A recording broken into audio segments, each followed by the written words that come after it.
नाज़रीन, पिछले दिनों मेरे पास एक खातून की कॉल आई। उनकी मैं कोचिंग कर रही थी। बहुत परेशान थी कि मेरी नंद बहुत टॉक्सिक है। बहुत परेशान किया हुआ है उसने मुझे। मेरे हर मामले में इंटरफेयर करती है वो। घर का माहौल उसने ख़राब कर दिया अपनी नेगेटिविटी की वजह से। मैंने उनसे एक सवाल पूछा। मैंने कहा, अच्छा आप मुझे ये बताइए कि नंद का रिलेशन अपने ससुराल वालों के साथ कैसा है? कहने लगी, इसी बात का तो मुझे अफ़सोस है कि यहाँ उसने मुझे परेशान किया हुआ है और वहाँ अपने ससुराल वालों को परेशान किया हुआ है। कहने लगी, उसकी नंदों की हिम्मत नहीं है उसके घर आने की। उसने अपने शौक को इतना काबू में किया हुआ है। वो अपनी नंदों को पसंद नहीं करती है, अपने सास-ससुर को पसंद नहीं करती है, देवरानी, जेठानी किसी को पसंद नहीं करती है। एक बड़ी आज़ाद ज़िंदगी गुज़ार रही है वो, और यहाँ आके उसने मेरा जीना हराम किया हुआ है। तो फिर मैंने उनको बताया, मैंने देखें, असल मसला ये कि आपकी नंद टॉक्सिक नहीं है, वो हैं ही एक टॉक्सिक इंसान। यानी रिश्ते टॉक्सिक नहीं होते हैं। जब वो नंद है तब भी वो टॉक्सिक है, जब वो भाभी के रूप में तब भी वो टॉक्सिक है। ऐसे ही एक और मेरी क्लाइंट है, उनसे मेरी बात हुई तो बड़ी परेशान थी अपनी जेठानी से। कह रही मेरी जेठानी बहुत टॉक्सिक है, मुझे हर दफ़ा बुरा बना देती है सबके सामने, बहुत गलत करती हैं वो मेरे साथ। ऐसी मेरी एक और क्लाइंट है, वो बहुत परेशान है अपनी जेठानी की वजह से। कहने लगी कि उन्होंने इतना मुझे परेशान किया हुआ है, ससुराल में खुद अच्छी बन के रहती हैं और मुझे सबके सामने बुरा बना देती हैं। बहुत टॉक्सिक नेचर है उनकी। मुझे हर मामले में पीछे कर देंगी, खुद आगे रहेंगी, जहाँ काम की बारी आएगी वहाँ मुझे आगे कर देंगी। मेरे शौहर को मेरे खिलाफ करती रहती हैं, नंद को, सास को, सबको मेरे खिलाफ करती रहती हैं। यही सवाल मैंने उनसे पूछा कि जेठानी का रिलेशन अपने मैके में कैसा है? कहने लगी, मैं आपको यकीन नहीं आएगा, अपने भाई की वो डाइवोर्स करवा चुकी हैं, एक दूसरी शादी हो चुकी है भाई की, और अब दूसरी बीवी के पीछे पड़ी हुई है। मैं जब देखती हूँ फोन पे लगी होती है अपने भाई के साथ और उसको गाइड कर रही होती है कि अपनी बीवी के साथ इस तरह से पेश आओ, उसको ऐसे रखो, देखो वो माँ जी का ये ख्याल नहीं रखती है, वो ऐसा नहीं करती है, मैं आई थी तो उसने ऐसा रवैया रखा। लेकिन वो फुल टाइम अपने भाई को उसकी बीवी के खिलाफ कर रही होती हैं। तो साबित क्या हुआ इन दो केसेस को सामने रख के कि रिश्ते बुरे नहीं होते हैं, बुरा इंसान होता है, टॉक्सिक इंसान होता है। नाज़रीन, ने बड़ा लंबा इंट्रोडक्शन करा दिया और हमारा इंट्रोडक्शन तो करवाया नहीं। मैं हूं मोहम्मद जुबैर और मेरे साथ मौजूद हैं वजीहा जुबैर। देखिए, ये मौजूद तो असल में नंद और भावज का, भाभी और नंद का है। मैं बस यहाँ पे बताने के लिए आया हूँ कि मेल वर्जन क्या होता है इस पूरी सिचुएशन के अंदर, एक मर्द क्या चाहता है। बिल्कुल। और अगर आपने मर्द की चाहत को समझ लिया तो यकीन कीजिए आप, दोनों को फायदा होगा। नंद को भी फायदा होगा और भावज को भी फायदा होगा। क्योंकि बाज़ औक़ात हम जज्बात में इतने ज़्यादा आगे निकल जाते हैं, हमें रियलिटी नज़र नहीं आ रही होती। हम जज्बात से चीज़ों को देख रहे होते हैं और अपना नुकसान कर रहे होते हैं। तो मेरा यहाँ बैठने का मकसद क्या है कि आप दोनों को अपने नुकसान से बचाना और एक दूसरे से नुकसान से बचाने की कोशिश करना। तो मेरी नीयत यहाँ पे ये है कि मैं आपको ये बता सकूं कि इस तरह से एक टॉक्सिक इंसान अपना ही नुकसान कर रहा होता है। यानी अगर मैं टॉक्सिक हूँ, यानी मैं जहरीला हूँ, यानी मेरे अंदर से जहर निकल रहा है और लोगों को भी जहरीला कर रहा है, तो इसका मतलब ये हुआ कि मेरे अंदर बहुत सारा जहर है। मैं दूसरों को तो कम नुकसान पहुंचा रहा हूँ, खुद को ज्यादा नुकसान पहुंचा रहा हूँ। तो टॉक्सिक इंसान अपने आप को भी नुकसान पहुंचाता है, दूसरों को भी पहुंचाता है। ऐसा नहीं है कि दूसरों को भी पहुंचाता है। हम ये चाहते हैं कि इस नुकसान से बचा जाए। यही हमारी आज की वीडियो का मकसद है। जी अच्छा, वजिया। जब हम बात करते हैं कि कोई टॉक्सिक क्यों होता है, तो उसके पीछे एक बड़ी वजह उसकी तरबियत होती है।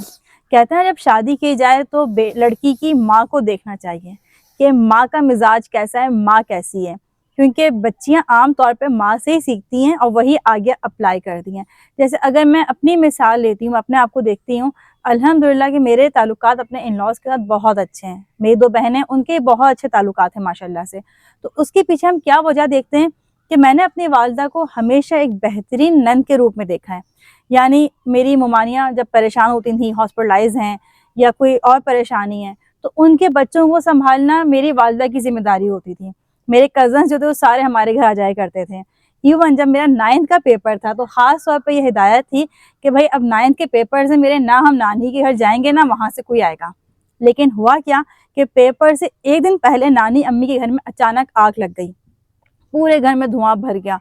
अब सब परेशान हो गए थे। मम्मा ने कहा कि भाई तुम बच्चों को पहले यहाँ पहुँचाओ, उस घर में बच्चे किस तरह से रहेंगे।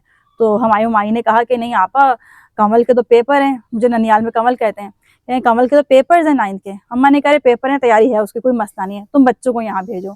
तो माशाल्लाह उनके घर से चारों बच्चे हमारे घर आ गए और वो इस हालत में आए थे कि बिल्कुल काले हो रहे थे, इतना धुआं घर में हो गया था। मम्मा ने उन चारों को नहलाया धुलाया, खाना पीना सब हुआ। फिर तकरीबन 1 हफ्ता वो लोग हमारे घर रहे, जबकि मेरे 9th के पेपर्स है। मम्मा इसलिए इतनी परसेंटेज कमाई। नहीं, परसेंटेज अल्हम्दुलिल्लाह तब भी बहुत अच्छी आई थी मेरी।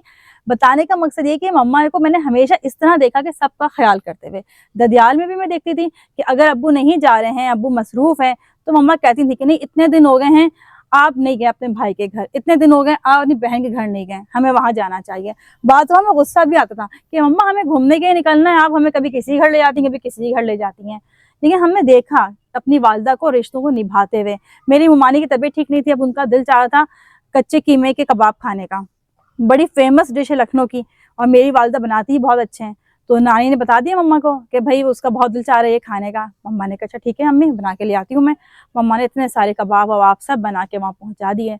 मेरी बड़ी मुमानी की तबीयत हमने देखा काफ़ी अरसे ख़राब रही है, बहुत बहुत तबीयत ख़राब उनकी, बहुत सीरियस कंडीशन थी। वो जो खाती थी वो हज़म नहीं कर पाती थी, तो वो तकरीबन काफ़ी अरसा हमारे घर आके रुका करती थी। और मम्मा उनके इस तरह से काम क्या करती थी, हम इतना खुश होते थे अपनी मुमानी के साथ। बहुत अच्छी बॉन्डिंग है हमारी अपनी बड़ी मुमानी के साथ, छोटी मुमानी के साथ माशाल्लाह से 2 ही मुमानियाँ मेरी। तो वो खुद कहती थी कि तुम लोग इतनी खिदमत करते हो मेरी, अगर मेरी सगी औलाद भी इतनी बड़ी होती तो शायद वो भी इस तरह से मेरी खिदमत नहीं कर सकती थी। तो हमारा बड़ा अच्छा रिलेशन रहा। क्यों था ऐसा? क्योंकि हमने अपनी वालदा को देखा ना सब कुछ करते हुए। जब हमारी शादियां हुई तो हमने भी सब चीज़ें देखी थी, हमने भी चीज़ें सीखी थी, तो अल्हम्दुलिल्लाह हमने भी यही चीज़ें अप्लाई की। लेकिन अब जो लड़कियां अपने घर में नेगेटिव माहौल देखती हैं आमतौर पे, वो भी ससुराल जाके भी वही नेगेटिविटी दिखाती हैं। फिर जब भाभियां आती हैं तो उनके साथ भी वही नेगेटिविटी शो होती है। देखिए यहाँ मैं एक छोटी सी बात करूँ कि वजिया की वालदा नो डाउट बड़ा ख्याल करने वाली, एक बहुत ही हसास किस्म की, एक दूसरे हर किसी के दर्द का ख्याल रखने वाली है।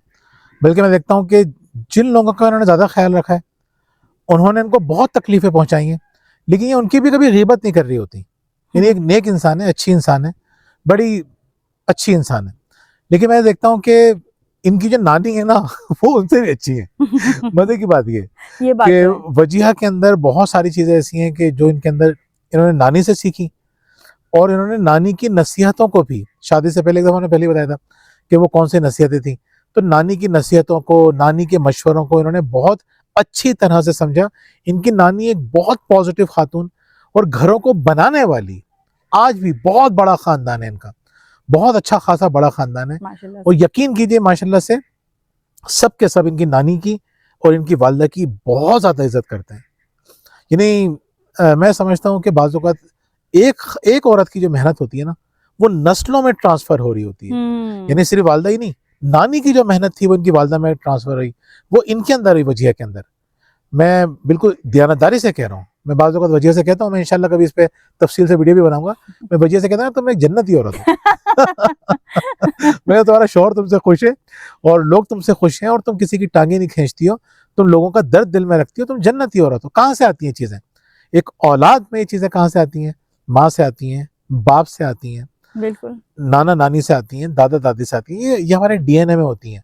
लेकिन हम क्या कर रहे हैं? अपने डीएनए को खुद करप्ट कर रहे हैं, हम अपनी चीज़ों को खुद खराब कर रहे हैं। तो कोशिश ये कीजिए कि अपनी बच्चियों की तरबियत ऐसी कीजिए कि वो टॉक्सिक ना बने। जी वजिया। बिल्कुल ऐसा ही है।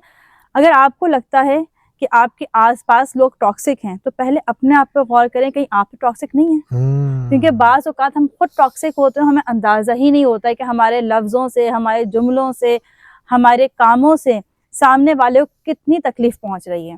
फिर वही चीज़ें हमारे बच्चे सीख रहे होते हैं। तो हम चाहते हैं कि अगर आप खुद यहाँ से टॉक्सिक हैं तो आज से आप अपने अंदर चेंज लेकर आएँ, ताकि ये चीज़ें नस्ल दर नस्ल आगे ना बढ़ें।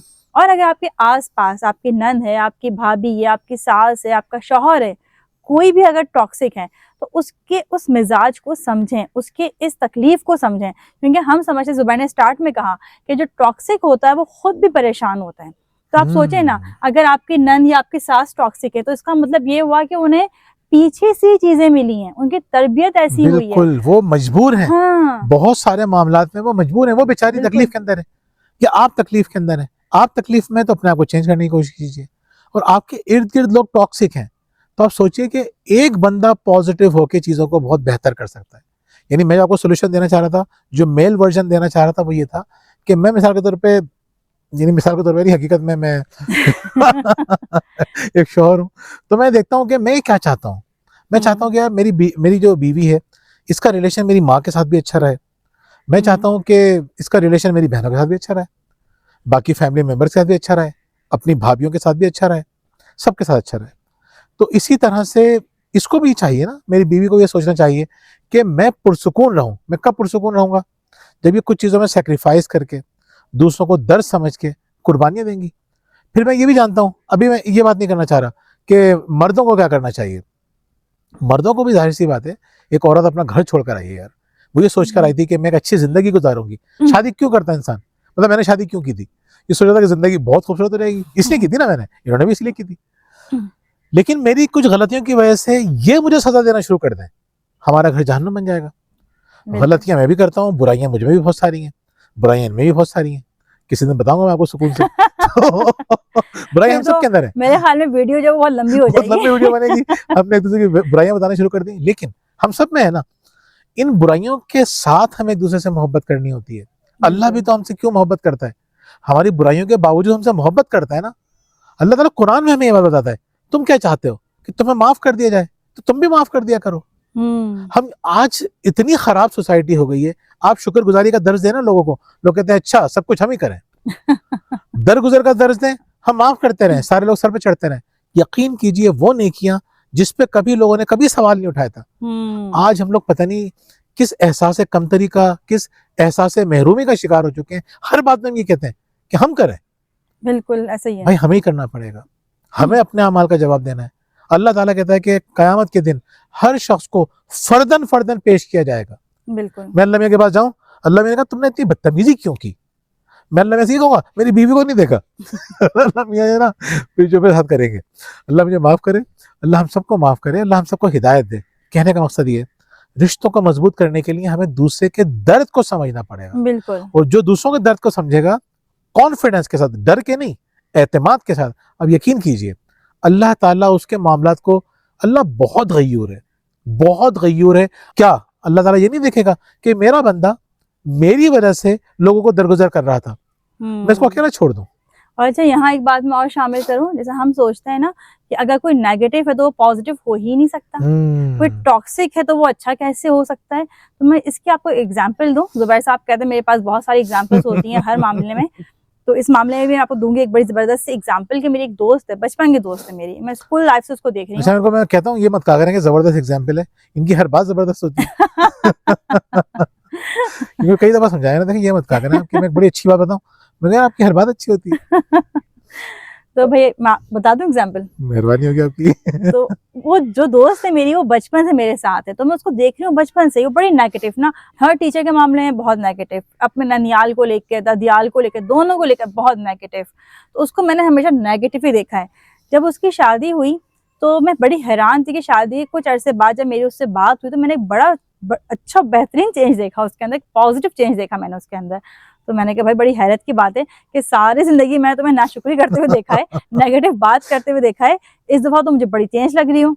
तो वो हंसने लगी कि नहीं यार ये हकीकत है कि मैं बहुत नेगेटिव थी शादी से पहले, लेकिन जब मैं शादी हो गई हूँ ना, मेरी सास इतनी बेहतरीन खातून है कि इतनी पॉजिटिव है मेरी सास, किसी की बात नहीं करना, किसी के मुतालिक कोई नेगेटिव बात नहीं करना, बहुत पुरसुकून माहौल है मेरे घर का। वो बड़ी बहू बनी गई थी माशाल्लाह से कि नहीं, मेरे जो देवर हैं दोनों देवर मेरे बेहतरीन हैं, मेरी नंद वो इतनी पॉजिटिव है, मेरा शौहर पॉजिटिव है, यार मुझे लगता है उन सबके बीच में रह के ना मैं ही पॉजिटिव हो गई हूँ। तो देखिए ऐसा भी होता बहुत फर्क पड़ता है इस चीज से। लास्ट में जैसे इनकी छोटी बहन है, सबसे छोटी वाली, वो बड़ी खामोश तबीयत की, कोई हंसी मजाक नहीं, वो थोड़ी संजीदा, तो मुझे तो थोड़ी उदास भी लगती थी।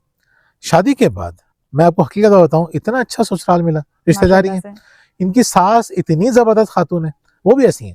तो वहां जाके वो खिल गई, उसकी पर्सनैलिटी एकदम से खुल के सामने आ गई। बिल्कुल। आप यकीन कीजिए आपको कोई ऐसा शख्स मिल भी जाता है ना कि जो थोड़ा सा अपसेट है, थोड़ा सा नेगेटिव है, थोड़ा सा, मैं इनकी बहन की बात नहीं कर रहा, मेरे आके जवाब देना पड़ेगा इनकी अम्मा को। मैं एक जनरल बात कर रहा हूँ कि कोई ऐसी लड़की आपके पास आ भी गई है ना, तो आप उसको प्यार से ही सही कर सकते हैं, क्योंकि अब तो सही करना है। अब रिश्ते को हम तोड़ थोड़ी देंगे इतनी आसानी के साथ, और अपना घर भी बर्बाद नहीं करेंगे। तो मोहब्बत से, कुर्बानी से और नेकी से ही चीजों को अच्छा कर सकते हैं, और हमें करने की कोशिश करनी चाहिए। बिल्कुल, हमारी वीडियो काफ़ी लंबी हो गई है, लेकिन मुझे उम्मीद है कि हम जिस टॉपिक पे बात करना चाह रहे थे, जो बात हम आपको समझाना चाह रहे थे, आप समझ गए होंगे कि टॉक्सिक लोगों को अपने सर पे नहीं सवार करना है, अपने दिल में बसाना है। बिल्कुल। उनको चेंज आप उसी वक़्त कर सकते हैं जब आप उनके साथ हमदर्दी करेंगे, उनकी प्रॉब्लम को समझेंगे।